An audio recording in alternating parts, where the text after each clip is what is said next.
దావీదు వ్రాసిన కీర్తన 8వ అధ్యాయము 4వ వచనము 5వ వచనాన్ని మనము పరిశీలించినప్పుడు అక్కడ ఈ విధంగా రాయబడింది. మనుషుల్ని జ్ఞాపం చేసుకున్నట్టుకు వాడేపాటివాడు, నరపుత్రుని దర్శించుటకు వాడేపాటివాడు. దేవుని కంటే వాణ్ణి కొంచెము తక్కువ అనిగా చేసి ఉన్నావు. మహిమా ప్రభావముతో వానికి కిరీటము ధరింపజేసి ఉన్నావు. దేవుడు మానవుణ్ణి జ్ఞాపకం చేసుకోవడానికి కారణం ఏంటి? మానవుని నుండి దేవుడు ఏం కోరుకుంటున్నాడు? ఏమి ఉద్దేశించి మానవుని పట్ల ప్రత్యేకమైనటువంటి దృష్టి దేవుడు కలిగి ఉన్నాడో మనం అందరం కూడా గ్రహించవలసిన వారమై ఉన్నాం. ఎందుకంటే దేవుడు ప్రత్యేకంగా మానవుని పట్ల కలిగినటువంటి ఉద్దేశాన్ని ఒక వ్యక్తి తెలుసుకోకపోతే ఈ జీవితానికి ఉండవలసినటువంటి గమ్యము వేరుగా ఉంటుంది. ఈ లోకంలో దేవుడు మానవుణ్ణి ఎందుకు సృష్టించాడనే విషయాన్ని తెలుసుకోలేకపోవటం వల్లే చాలామంది జీవితాల్లో గందరగోళ పరిస్థితి ఏర్పడింది. అది తెలుసుకున్నాక వారి జీవితాలు క్షేమంగాను ఆరోగ్యవంతమైనటువంటి జీవిత విలువలను కలిగి జీవించేటువంటి అవకాశం ఉంటుంది. అందువల్ల ప్రతి వ్యక్తి దేవుడు మానవుణ్ణి ఎందుకు సృష్టించాడో, ఆయన మానవుని పట్ల కలిగినటువంటి ఉద్దేశం ఎట్టిదో దాన్ని కనుగొని వెతకవలసిన వారై ఉన్నారు. అది తెలుసుకోవడానికి ఎవరైతే ఆసక్తి చూపిస్తారో దేవుడు వారికి మార్గాన్ని దయచేస్తాడు. ఈ లోకంలో ప్రతి వ్యక్తి తాను ఎందుకు ఈ లోకంలో జీవిస్తున్నాడనే విషయాన్ని గుర్తించకపోతే, తన యొక్క ముగింపు ఏమై ఉందో గుర్తించకపోతే దానివల్ల వచ్చేటువంటి పర్యవసానము ఎంతో భయంకరంగా ఉండబోతున్నది వాస్తవమైనటువంటి విషయం. ఎందుకంటే దేవుడు మనలో ఉంచేటువంటి ఆత్మలు శాశ్వతమైనవి. ఈ శాశ్వతమైనటువంటి ఆత్మలు మనము ఈ లోకాన్ని విడిచిపెట్టిన తర్వాత ఎక్కడికి వెళ్ళబోతున్నాయి, ఎక్కడ ఉండబోతున్నాయి అనేది మనము ఆలోచించవలసినటువంటి ఒక తీవ్రమైనటువంటి ప్రశ్న.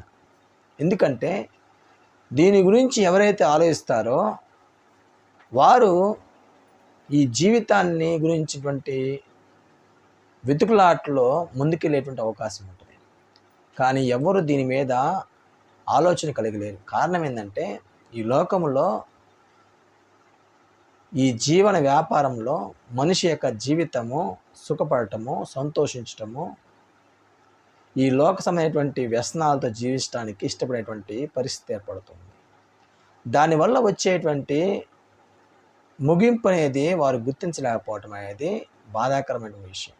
అందువల్ల మనుషుని జ్ఞాపకం చేసుకున్నట్టుకు దేవుడు ఎందుకు ప్రయత్నం చేస్తున్నాడు? అసలు వాస్తవానికి మనుషుని జ్ఞాపకం చేసేటువంటి స్థితి ఏముంది దేవుడికి అనేది ఆలోచిస్తే, దేవుడు మానవుని పట్ల ఒక ప్రత్యేకమైన దృష్టి కలిగి ఉన్నాడు. దేవుడు తన కుమారులుగా చేసుకోవడానికి, తనకి ఇష్టమైనటువంటి దత్తపుత్రులుగా వాళ్ళు అంగీకరించడానికి దేవుని యొక్క కార్యాచరణ కలిగి ఉన్నాడు.